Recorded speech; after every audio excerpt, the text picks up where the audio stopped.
You can think of growth hacking as the diet cycle. Data to ideas, to experiment designs, to tests. So in this module, let's go through how this cycle works. The beginning is to gather data. This could be qualitative data like customer interviews, or quantitative data like sales history or website or app analytics, or any other number of creative sources of data that you can come up with. Then, using the data, you generate ideas. A good idea when it comes to growth hacking describes exactly what is to be tested, how it might lead to growth, and how the results should be measured. Now, once you have the ideas, you move into the experiment design phase.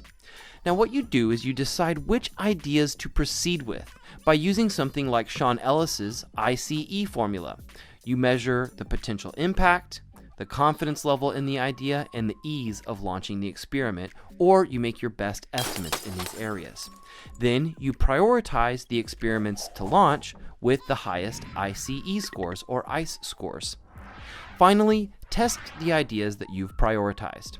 When you start seeing the results from your tests, give attention to the experiments that have shown a decisive impact. Don't be afraid to ignore those experiments whose results are inconclusive.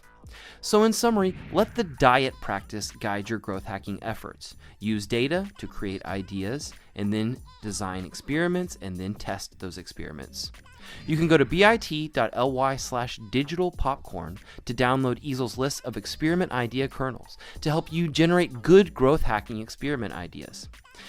Use the ICE formula or ICE formula to prioritize ideas based on their potential impact, your level of confidence in the idea, and the ease of launching those ideas as tests. Only act on the findings of experiments that prove to be decisive wins. Don't be afraid to ignore those experiments whose results are inconclusive.